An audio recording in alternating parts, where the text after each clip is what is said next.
This is The Tea Mind with me, Erica Moore. It's a space to slow down, step out of the noise, and see things a little more clearly. Some episodes are conversations around the moment that something clicked and what changed afterwards.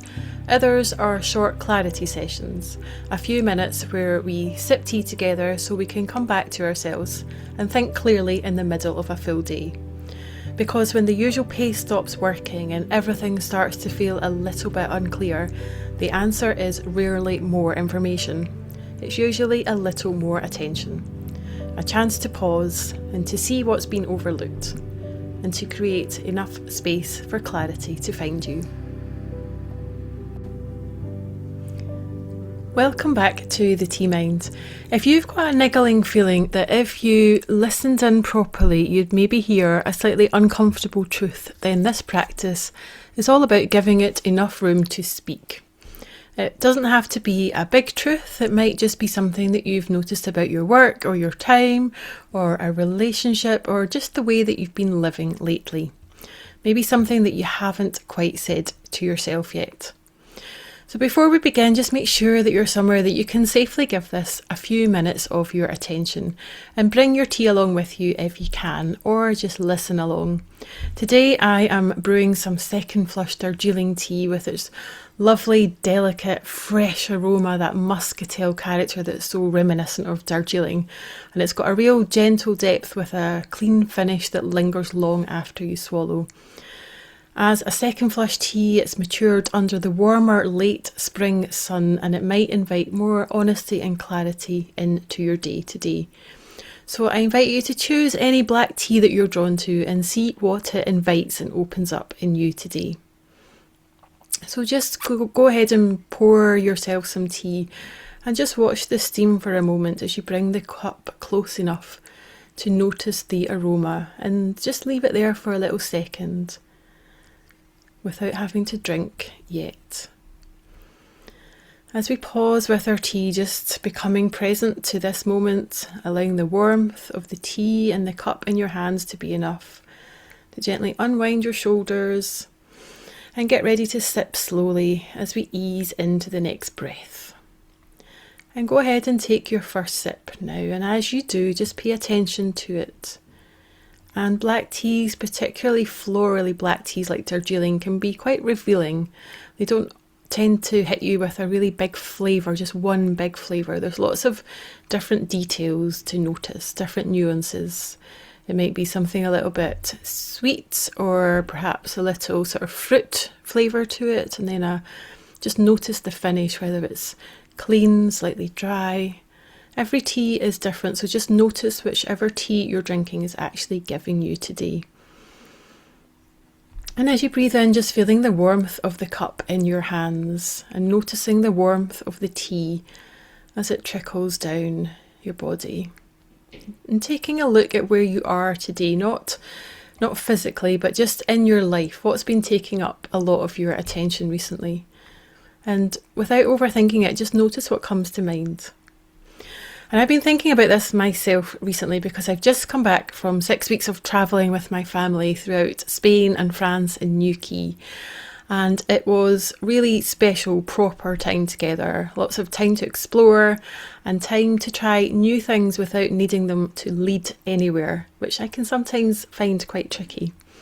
I even picked up a paintbrush just for fun, and I am not a painter. I've never been someone that could draw at all.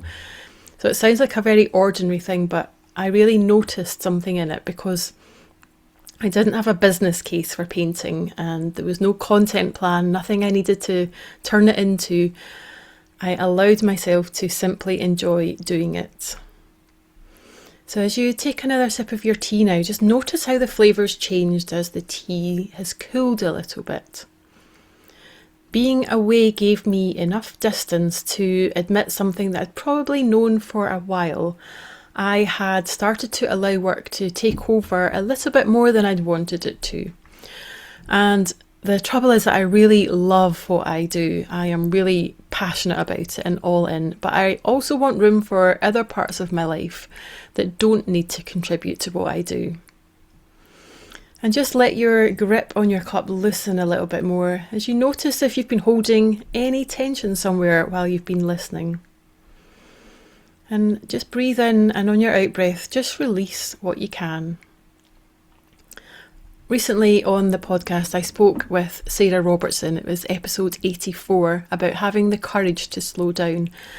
And that one really resonated with me, especially now I've been away for these 6 weeks.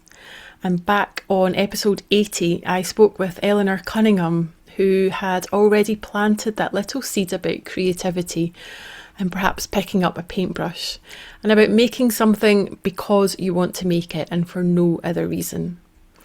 And sometimes another person says something that really lands and that part of us really recognises, and we don't necessarily need to act on it straight away, but it stays somewhere buried deep within our subconscious. So as you take another sip of your tea now, let the aftertaste linger just a little bit before you take another sip.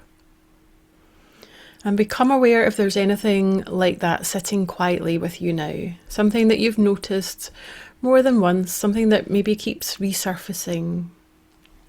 And it might be quite quiet, but I invite you to spend a little time here today, just bringing your attention to your own life and to what it actually is right now.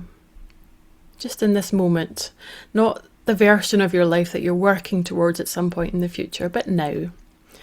And ask yourself, what have I noticed recently that I haven't quite admitted to myself? And see what comes up. Maybe you've had enough of something, or maybe you missed something, or maybe the speed at which life is happening doesn't really fit with you anymore. Perhaps there's something else that you want to make room for. And as you take another sip of your tea, just become aware of any clarity that comes as you swallow your tea. And then ask yourself one more question. If you said that truth really plainly, what would you have to acknowledge? And just stay there for a moment. For me, it was saying that work had taken over too much, meant that I had to acknowledge something else, and I couldn't keep hoping for more balance while giving work first claim on all the available space that I had in my days. I realised that I had to create some boundaries around it, and that was what was really useful about admitting it, really sitting with that feeling. The truth stopped being vague and niggling at me. It had become something I could actually respond to and take action on. So now come back to whatever surfaced for you. And you don't need a master plan, just decide on one thing that you can do about this. And keep the answer really simple and close to real life. For me, it means protecting more time with family and leaving space for creativity, which has no particular purpose to it. Maybe I'll paint, I even learn to crochet a little bit, or maybe I'll try something else, but the point is that it doesn't have to be valuable in any way. So what does responding look like for you? Is it a boundary you need to put in place, or something that you need to say, or something you want to make room for? I invite you to just choose one action now, something small enough to actually happen. And now, as you take your final sip, notice the temperature of the tea now compared with the beginning. Become aware of the last flavour and the aftertaste that lingers. And as you set your cup down gently, listen to that small sound. Perhaps something has become a little more clear in these last few minutes. Perhaps it's something that you've known but haven't really wanted to admit for a while. And you don't have to make a big thing of it, just be honest with yourself and what you've heard. And you can do one thing that shows that you've listened. Thank you for sharing your pause for tea with me today. If something in this episode stayed with you, don't try and change everything at once. Just start with a moment. Make the tea, let it steep. Take a breath and notice what is actually there. And from there, choose what matters next. Because clarity isn't something that we find, it's something that we make space for. This is the Tea Mind. Until next time, take care of your attention.